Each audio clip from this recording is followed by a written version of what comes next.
हमारे अपने मुल्क में मुख्तलिफ हेले बहाने से आपको तकलीफ पहुंचाने का काम हो रहा है।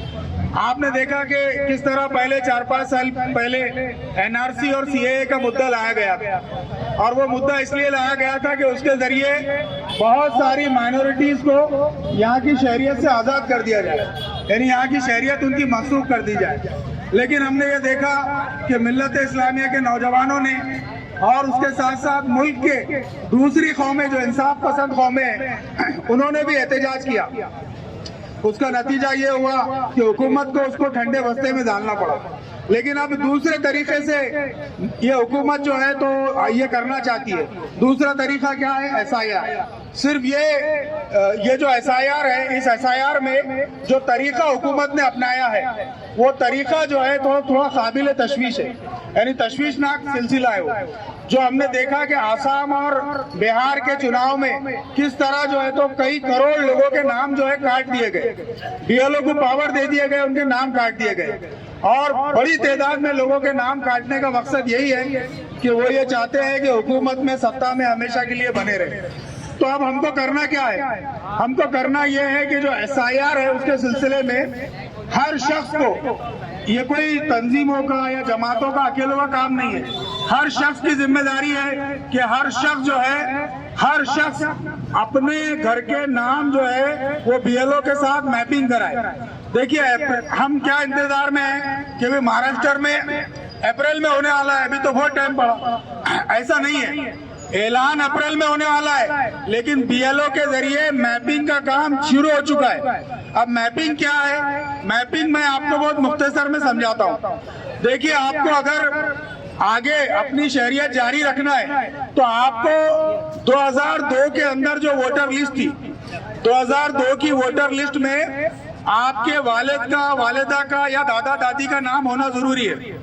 अब अगर वो नाम आप ढूंढ लेते हैं, भले को आपके वालिद का इंतकाल हो गया लेकिन आपने वो नाम ढूंढ लिया, तो वो नाम आपको BLO को देना है। तो उसका तरीका तो ये है कि पहले वो नाम सर्च करना, भी 2002 की लिस्ट कहाँ मिलेंगी वो भी एक मसला है।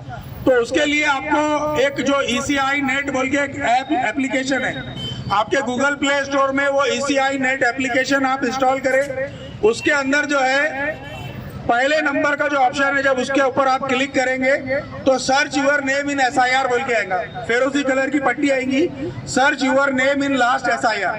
तो पहले तो बहुत परेशानी थी क्योंकि उन्होंने PDF स्कैन करके डाली थी, लेकिन अब कम से कम थोड़ी राहत दी है हुकूमत ने कि सर्चेबल फॉर्मेट के अंदर वो आ गया है। तो अब उसके अंदर आपको करना क्या है कि जैसा आपका नाम नदीम है तो आप नदीम डालेंगे तो आपको पूरे नदीम नाम के लोग जो है तो मिल जाएंगे।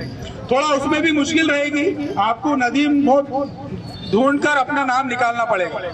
फिर उसके अंदर अगर आपको अपना पोलिंग स्टेशन मालूम है, 2002 में आप किस पोलिंग स्टेशन में किस स्कूल में डालते थे, कारपोरेशन के किस स्कूल में डालते थे या किसी सरकारी स्कूल में या प्राइवेट स्कूल, जो वोटिंग के दिन जो पोलिंग स्टेशन बनते हैं, तो अगर आप उस पोलिंग स्टेशन का नाम अगर आपको मालूम है तो आपको बहुत आसानी से आपका यादी नंबर भाग क्रमांक मालूम पड़ जाता है। लेकिन अगर वो नहीं मालूम है, बहुत सारे लोगों को नहीं मालूम है, इसलिए हम वो तरीका बता रहे हैं कि आप अपना नाम डालिए। जब आप आपका नाम डाल देते हैं तो आपको उसके अंदर से अपना नाम सर्च करना है अपने वालिद के साथ आइडेंटिफाई करके, और उसका स्क्रीनशॉट लेकर अपने BLO को देना है। अब BLO कैसा मालूम करेंगे? उसी एप्लीकेशन में चौथे नंबर का कॉलम है, ECI नेट बोल के जब आप इंस्टॉल कर लेंगे एप्लीकेशन, उसमें चौथे नंबर का जो बॉक्स है, उस बॉक्स के अंदर टेक अपॉइंटमेंट विद BLO बोल के एक ऑप्शन है। तो आप उसके अंदर जब आपका आज का जो वोटर कार्ड है आपका आज का, जब आप उसके अंदर वो जो UZZ या MT3 या CVT इस तरह जो है आपके होते हैं, जो आई कार्ड होता है, इलेक्शन कार्ड, तो वो नंबर जब डालेंगे आप तो आपको आपके BLO का नाम मालूम पड़ जाएगा।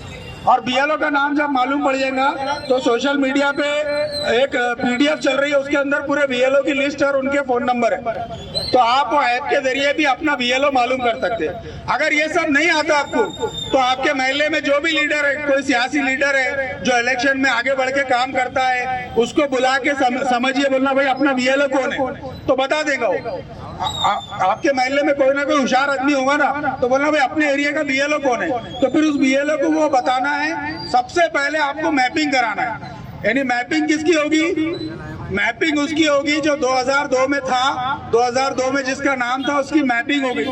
उसके बाद दूसरा मरहला जो है प्रोगनी का है। प्रोगनी यानी आपके बच्चे हैं 18 साल के हो गए, आपके घर के दूसरे अफराद 18 साल के हो गए और उनका नाम यादी के अंदर है, तो आपको बीएलओ को आज की उनकी लिस्ट में का नंबर, आपका आई कार्ड बताना है कि भाई ये मेरा वोटर कार्ड है और ये मेरी यादी है और ये प्रोगनी करो। प्रोगनी यानी आपके दादा दादी से लिंक कर देगा वो। दादा दादी अगर 2002 में माँ बाप है और बच्चे अभी 18 साल के हुए, वोटर लिस्ट में नाम है, तो वो फिर आपको यानी उसके अंदर उसको बोलते प्रोगनी। एक है मैपिंग, पहले मरहले में तो मैपिंग करना है, दूसरे मरहले में आपको करना है प्रोगनी।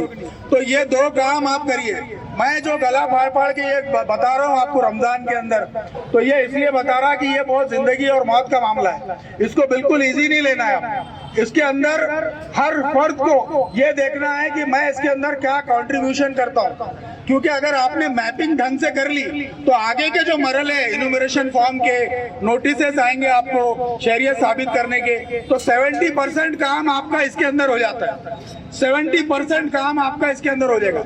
लेकिन अगर आपने मैपिंग के और प्रोगनी के काम से गफलत बरती तो फिर आपको आगे बहुत सारे मसाइल आएंगे, डॉक्यूमेंट्स पेश करना पड़ेंगे। फिर वो डॉक्यूमेंट्स की लिस्ट में टीसी एक्सेप्टेबल नहीं है। हम तो टीसी को आज तक बहुत बड़ा प्रूफ समझते थे, स्कूल की टीसी, लेकिन एक्सेप्टेबल नहीं है। आधार कार्ड को उन्होंने 13 नंबर पे रखा है, तो वो बीएलओ के ऊपर है, वो उसको कबूल करता है नहीं करता। तो ये तमाम मसाइल मेरे साथियों ये सब है, इसको बहुत अहमियत दीजिए। रमजान की अपनी मसरूफियतें हैं, हम समझेंगे कि अप्रैल बहुत दूर है, ऐसा नहीं, बल्कि आज ही से इस काम में लग जाइए। अपने बीएलओ मालूम कीजिए, मैपिंग करिए और प्रोगनी करिए।